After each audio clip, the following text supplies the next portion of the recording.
आओ जल्दी से डिस्कस कर लेते हैं किसी भी मॉक टेस्ट से पहले रिवीजन कैसे करना चाहिए।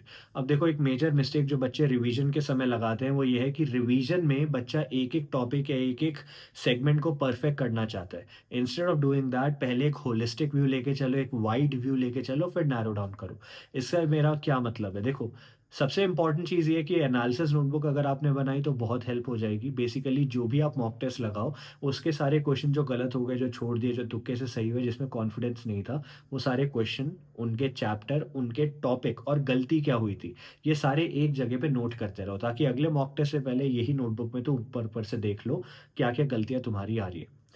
अब बहुत सारे बच्चों ने एनालिसिस नोटबुक नहीं बनाई होगी, तो भैया अब क्या करें?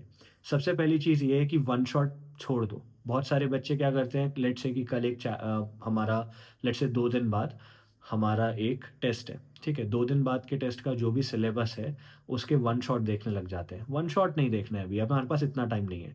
सबसे पहली चीज़ फ़ॉर्मूला देखो, एक जगह पे सारे फ़ॉर्मूला लिखो, पहले मेमोरी से लिखने का ट्राई करो। देखो तुम्हें कितने फ़ॉर्मूला याद हैं, कितने नहीं हैं। अगर फ़ॉर्मूला ही नहीं आता होगा तो एप्लीकेशन या क्वेश्चन सॉल्विंग दूर की बात है।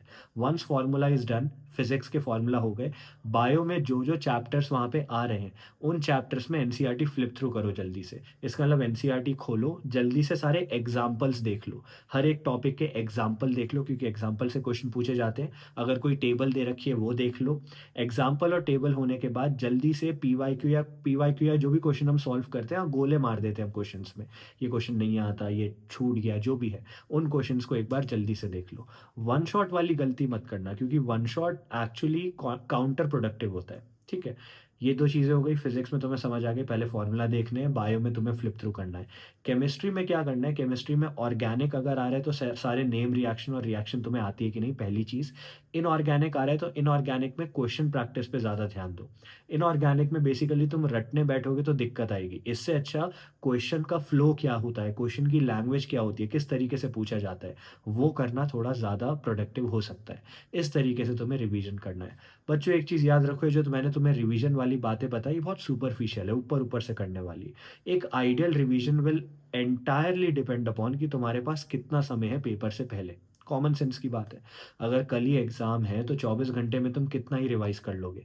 तो इस 24 घंटे में क्विक रिवीजन के लिए दिस इज़ गुड कि तुमने फ़ॉर्मूला देख लिया, वो फ़ॉर्मूला का थोड़ा बहुत एप्लीकेशन देख लिया फिज़िक्स में, केमिस्ट्री में तुमने जितने फ़ॉर्मूले आ रहे हैं वो देख लिए, नेम रिएक्शंस देख लिए, थोड़ी बहुत जो गलतियाँ होती है वो देख लिया। बायो में तुमने हर एनसीईआरटी के चैप्टर का फ्लिप थ्रू कर लिया। लेट्स से तुम्हारे पास थोड़ा ज़्यादा टाइम है। अगर तुम्हारे पास थोड़ा ज़्यादा टाइम है तो तुम क्या करोगे, एनालिसिस नोटबुक को गो थ्रू करोगे। यू हैव टू रियलाइज़ कि अगर तुम्हें पूरे सिलेबस का रिवीजन करना है, तो हर एक चैप्टर को इक्वल इम्पोर्टेंस देना इज़ काउंटर प्रोडक्टिव। तुम्हें उन चैप्टर पे ज़्यादा फ़ोकस देना है जहाँ से गारंटीड क्वेश्चन आते हैं, गारंटीड टॉपिक्स आते हैं। अगर तुम फुल सिलेबस टेस्ट के लिए रिवीजन कर रहे हो, तो फुल सिलेबस टेस्ट में सबसे पहले मेरी लिस्ट ऑफ टॉपिक्स कंप्लीट करो। वो टॉपिक जहाँ से हर साल लगातार क्वेश्चंस पूछे जाते हैं। बेसिकली हर चैप्टर में ना कुछ एरियाज़ होते हैं जो मोस्ट इम्पोर्टेंट होते हैं। नीट के लिए भी और मॉक टेस्ट के लिए भी, वो पहले ख़त्म करो। बायो में फ्लिप थ्रू मैंने तुम्हें बताया, तुम्हें करना ही है। एक चीज़ तुम्हें याद रखनी है, यू हैव टू अंडरस्टैंड कि गलती हो कहाँ पे रही है। बच्चों, रिवीजन करना ना एक बहुत ही पर्सनलाइज्ड स्टेप होता है। मैं अभी वीडियो बना तो रहा हूँ क्योंकि बहुत सारे बच्चों ने कमेंट करके बोला था भैया बता दो रिवीजन कैसे करना होता है, but this is not the ideal way to go about it. क्योंकि लेट्स से मेरी बायो वीक है, फिजिक्स केमिस्ट्री बहुत अच्छी है, तो मैं बायो पे फोकस करूंगा ना। किसी की फिजिक्स केमिस्ट्री खराब है, बायो अच्छी है, तो फिजिक्स केमिस्ट्री पे फोकस करेगा। पहली चीज़। दूसरी चीज़, आपकी गलती होती कहाँ पे है? अगर किसी बच्चे को फ़ॉर्मूला ही नहीं आते और मैं उसे कह रहा हूँ कि भाई जल्दी-जल्दी जाके क्वेश्चन सॉल्व कर ले। पहले फ़ॉर्मूला तो लर्न करे वो बच्चा, वर्सेस किसी को फ़ॉर्मूला आते हैं, सब कुछ आता है, बस कैलकुलेशन मिस्टेक हो जाती है क्योंकि वो कैलकुलेटर यूज़ कर रहा था। तो इन दैट केस उसको कैलकुलेशन, स्पीड सॉल्विंग, उस पे ध्यान देना है। So it all depends on कि तुम्हें पता होना चाहिए तुम्हारी गलतियाँ कहाँ पे हो रही है।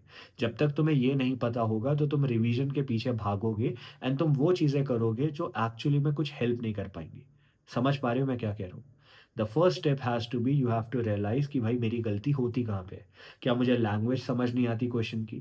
क्या मुझे फ़ॉर्मूला याद नहीं है? क्या मुझे लैंग्वेज आती है, फ़ॉर्मूला आता है, मुझे अप्लाई करना नहीं आता है? क्या मुझे सब कुछ आता है लेकिन कैलकुलेशन में बिगड़ जाता हूँ? क्या मेरा सब कुछ हो जाता है लेकिन क्वेश्चन सर्कल करने में गलती हो जाती है? तो बेस्ड ऑन जहाँ गलती हो रही है उसके हिसाब से तुम ठीक करोगे चीज़ें। अगर तुम्हारी लैंग्वेज प्रॉब्लम ज़्यादा आ रही है, तो यहाँ पे तुम्हें क्वेश्चन ज़्यादा से ज़्यादा सॉल्व करने पड़ेंगे, क्योंकि जब तुम एक ही टॉपिक के 10 क्वेश्चन सॉल्व करते हो, 11वां क्वेश्चन पॉसिबल नहीं है। कहीं न कहीं टॉपिक या लैंग्वेज या flow of the question repeat होने लग जाता है।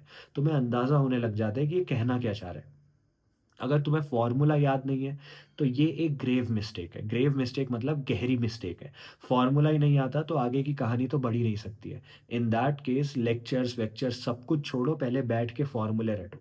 अगर तुम्हें कैलकुलेशन में दिक्कत आ रही है या फ़ॉर्मूला अप्लाई करना नहीं आ रहा है, तब तुम वन शॉट में जाके स्पीड सॉल्विंग देख सकते हो।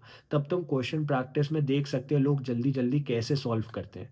क्योंकि तुम्हें सब कुछ आता है, बस तुम्हें अप्लाई करना नहीं आता, जो कि दिक्कत है। लेकिन स्पीड सॉल्विंग यहाँ पे हेल्प कर सकती है। एंड फाइनली अगर तुम्हारे क्वेश्चंस में लेट्स से सिली मिस्टेक ज़्यादा हो जाती है या तुम्हें क्वेश्चन 70-80% आता है, लास्ट में बिगड़ जाता है, तो नंबर ऑफ क्वेश्चंस बढ़ाने हैं। सो एट द एंड अगर तुम मुझसे पूछो भैया आइडियल तरीके से मैं कैसे रिवीजन करूँ, इट विल डिपेंड ऑन तुम्हारी गलती कहाँ पे हो रही है ना? अगर तुम्हारी गलती किस हिसाब से हो रही है, उस हिसाब से या तो हम क्वेश्चन प्रैक्टिस बढ़ाएँगे या हम स्पीड सॉल्विंग देखना बढ़ाएँगे या हम बैठ के क्वेश्चन रटेंगे, है ना? फ़ॉर्मूला रटेंगे, तो इट डिपेंड्स ऑन दैट। तो मेरा तुमको लास्ट मतलब इस वीडियो में लास्ट जो इम्पोर्टेंट पॉइंट रहेगा वो ये रहेगा, अब जो भी मॉक टेस्ट लगाओ प्लीज़ उसका एनालिसिस कर लेना। क्योंकि रिवीजन जो आइडियल रिवीजन होता है ना, वो पिछले मॉक टेस्ट से चालू होता है। अब जो भी मॉक टेस्ट लगाओ उसमें मैप कर लेना कौन-सा क्वेश्चन गलत हो गया, कौन-सा छोड़ दिया, कौन-सा तुक्के या एलिमिनेशन से सही किया, क्योंकि हर बार हो सकता है फ़ॉर्मूला में या हर बार हो सकता है क्वेश्चन में ऑप्शन सेम ना हो, और कौन-सा क्वेश्चन तुमने छोड़ दिया या कॉन्फिडेंस नहीं था। ये सारे क्वेश्चंस के चैप्टर नेम याद कर लो, लिख लो एक जगह पे, चैप्टर के बाद टॉपिक नेम लिख लो। जैसे फॉर एग्ज़ाम्पल ग्रेविटेशन में ही बता देता हूँ, variation of small g with height and depth का एक क्वेश्चन था ग्राफिकल रिप्रेजेंटेशन का, जो मेरे से गलत हो गया। अब यहाँ पे कौन-सा क्वेश्चन गलत हुआ लिख दिया, कौन से चैप्टर का है ग्रेविटेशन का, गलती कहाँ पे हुई variation of small g with height and depth, formula क्या अप्लाई होना था, ग्राफ होना था, वो ग्राफ वहाँ पे बना दिया। अब कल को मैं जब ये नोटबुक उठा के देखूँगा, मुझे एक ही बारी में पता चल गया कहाँ मेरी गलती हुई थी। अब ऐसे सारे तुमने फॉर्मूला, सारे तुमने क्वेश्चंस लिखे जो गलत हो गए, जो छोड़ दिए, यहाँ पे तुम क्या करोगे, पहले देखोगे कौन से चैप्टर का नाम सबसे ज़्यादा बार आया है, मतलब ये चैप्टर बार-बार मेरा गलत होता है। उसके बाद देखोगे कौन-सा टॉपिक बार-बार गलत होता है, उसके बाद देखोगे गलती कहाँ पे होती है। सो मैक्रो से माइक्रो जाओगे, है ना? That way systematically you will be eliminating whatever problem you are facing. This is the ideal way to go about it. Thank you.